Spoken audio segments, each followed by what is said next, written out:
Welcome back to another episode of I Like This Game, and you're going to listen to me talk about it for however long the hell this video is. Now today is of no surprise to you because you already saw the title and thumbnail. That's right, it's GunFire Reborn. Now, I first got into this game back in 2020 when I started getting into roguelikes, and holy crap, that was 5 years ago. Granted, I haven't played it consistently since, but I still put a crap ton of hours into it and always check it out when there's new updates when they do come out, because this game is still being supported to this day, and it doesn't look like they're going to stop anytime soon. And by support, I mean they're still adding new characters, maps, bosses, weapons, and a bunch of extra challenges and seasonal events. And none of it costs any extra money. Well, except for the extra characters. Those are DLC characters. But the base game already has like 6 playable characters, and then there's another 6 DLC characters if you want more.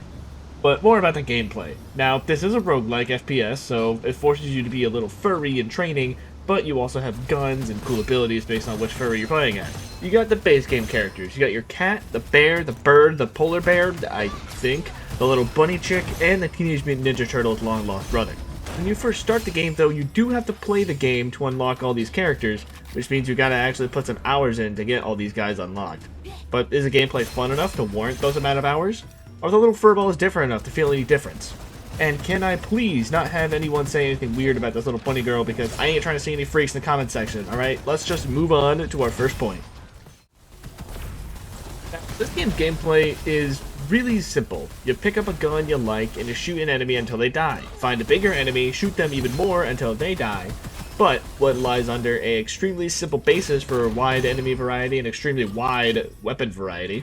Most of the enemies have the same head to body ratio as George Lopez as a child, so hitting crits for extra damage is really no problem. But soon you'll run into horse dudes with shields and snipers with slightly smaller heads that have tracking bullets. And you have to adapt to the amount of different enemies and attacks they're throwing at you. And at the end of every level, you'll get to fight a big, bad boss. There's big monkeys, flying tigers with wings, a boat with a frog commanding it. And after you beat a boss, next time you go back there, you have a chance to actually fight a new boss at the end of the same level. Which I feel like is a really cool thing to add in a game like this because of all the replayability. You got your abilities, your main ability, which is your big hitter, your secondary ability, which can be spammed when you get scared, like me. And most importantly, you have your guns. So when you start the game, the weapon variety can be slim because you might run into the same weapons on your first few attempts, but soon you'll start unlocking new weapons with wildly different playstyles that could really benefit your build or just really be completely useless.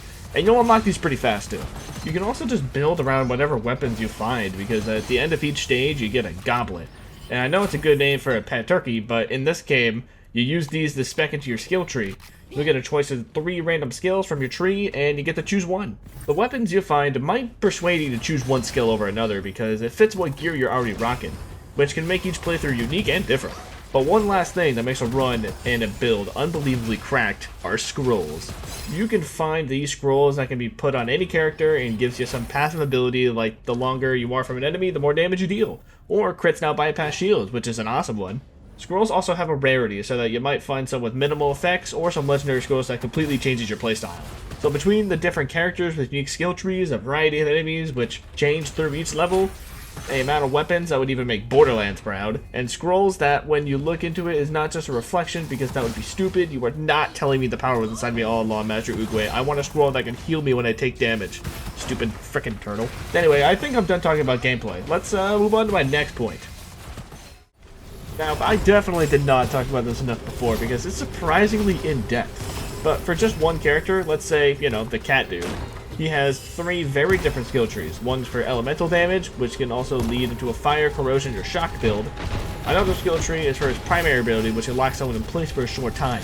And you can upgrade that to just one-shot anything you lock. Another skill tree is for your grenades. When you throw a green puddle of corrosion, that can melt anything that walks in it. And you can buff the shit out of that grenade.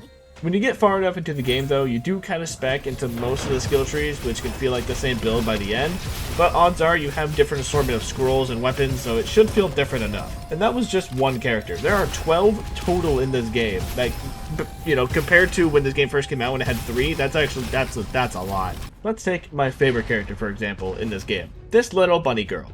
Her main ability is to throw swords at people, and instead of a cooldown, it's charged by how many times you shoot an enemy, so high fire rate weapons are her jam. Her skill tree also encourages a very high fire rate assortment of weapons. And I do love shooting things with lots of bullets. It might be one of my more simple playstyles, but I find it satisfying to find a machine gun like this and just, you know, have a never-ending amount of bullets and swords spraying down my enemies. There are tons of more builds in this game. Melee builds, shotgun builds, snipers, hell, you can even do challenge runs and try to do the whole game with only abilities. Honestly, some characters are burnt out playing like that anyway. So as much as I would love to talk about every build in the game, I'll let you find out which ones you like the best, but I think I'm ready to move on to my next subject. Any good roguelike is going to have a good progression system, and this is really what emphasizes the replayability factor. By giving you this tree of skills, formerly known as a skill tree, after every run, you use this currency you've been collecting throughout each run, and buying skills you think would be useful for your next run. And after you reach a certain threshold, you get to access certain things like characters, weapons, and now that I have the entire thing spec'd out because I played this game too much, but it is satisfying to see yourself get stronger with every run, making it easier to get to where you left off before and surpassing it slowly but steadily. And also in this skill tree, you might notice a little baby tree, formerly known as a branch, or a sapling, whatever, fuck you. But these branches are specific for the character you're playing as, and work the same way as the main skill tree, as in they are permanent upgrades for that specific character. So you can just play as one character you like and make sure that he has the coolest fursuit in the convention. So I think that covers a skill tree for after each run. The soul tree, or whatever you want to call it. The other main thing that you'll unlock that I briefly touched up on before is weapons and scrolls. Now, the further you get and the more challenges you do, the more weapons you'll unlock. If you look in the menu, you can actually see what weapons you've unlocked and which ones you haven't, and it tells you how you can unlock them. Like for this gun I'm using, you have to kill 40 Larry the Lobsters with fire damage, which might sound like a lot, but can be worth the grind because holy hell this gun deletes health bars. And with the right build, it can easily be the most DPS gun in the game. The only reason I bring up this gun is because it is the hardest weapon to get. Well, might not be the hardest, but just a little tedious. It was the only one that I really had to go out of my way to get, because all the other guns you kind of just progressively get while playing. But also, forgot to mention, scrolls. Now, scrolls are also unlocked through pretty much the same way. Just progression or challenges. You can check on how to do them by hovering over them in the menu as well. Like this scroll, the Spirit Feline. Yeah, I know this game is not beating any allegations, but the scroll is actually really damn good. It makes it so that you only take up to 14% damage per hit of whatever your max health is.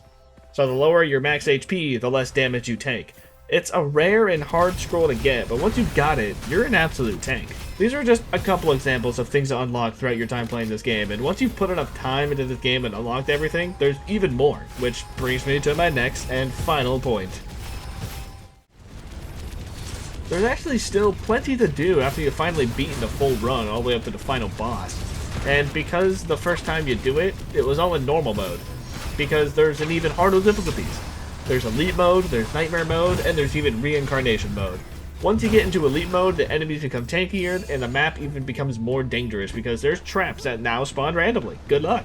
Now, of course, you could just go around them, but in the middle of combat, you probably might run to them and get hurt by them a lot, and then you panic and run, and then you just die, and you feel unfair, but you know, that's Elite mode for you.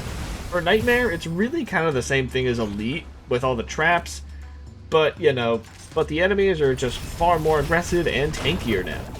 But when you get into Reincarnation mode, that's honestly when things start to get a little more interesting. With this mode, every time you beat a run, you can increase its level by 1 more for up to 10 times, so you can go all the way up to Reincarnation 10. But that's not the only thing about it. There's optional tasks you can do in each run. There's also this little spore guy that sells you abilities that, you know, can only be purchased with your soul essence, so all that soul essence you've been gathering was not for no reason anymore. And each character also has a specific ability that you can buy from them, which is like, you have a chance to get it, but it's not guaranteed, but you'll occasionally see your little icon pop in the corner there, and it's like very specific to your character, which I find pretty cool. There's also soul vendors, which is not the sport guy, but you can randomly find these guys through each level, which will give you an enhanced version of a weapon or a scroll, also costing soul essence. I say Reincarnation mode is definitely the most fun mode, but to get there you do have to beat normal, elite, and nightmare mode, so it can be a challenge to get there.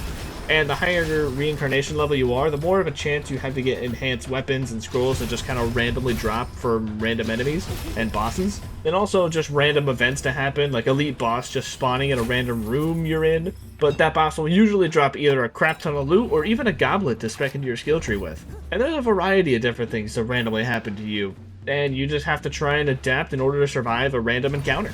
One more thing I want to mention though, after you've maxed everything out and say someone else just wanted to play with you, but you know, you're just too powerful for their normal runs, you can just start a new save. It won't affect your current save with all your stuff you've collected.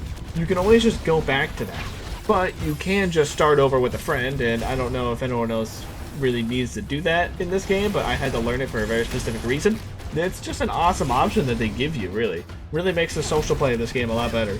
Oh, you know, I guess I also forgot to mention this is up to a 4-player game, so yeah, there's that. I kind of forgot to mention it because I usually play this game alone because none of my friends really enjoyed this game. But I'm fine with it. I'm perfectly fine with it because I like playing alone. So, I think I've explained just about everything I could have wanted to for this game. Let's wrap it up. So, between the simple yet in-depth satisfying gameplay and the sheer amount of guns and abilities to try out, I'd say this is a top-tier roguelike game for sure. So if you enjoy either roguelikes or shooters or just co-op games with buddies, this is the game for you. It can be played casually or even super grindy and min-max every build you do. I personally just love this game. I pretty much played everything it has to offer, which did not take any short amount of time by any means, but I still even check out whenever there's an update, because every now and again they do update the game with like new maps or new guns or stuff like that. But hopefully I can inspire a whole new generation of players to play this game. And I think that will conclude this video. Thank you guys so much for watching, and as always, I'll see you in the next one. Later!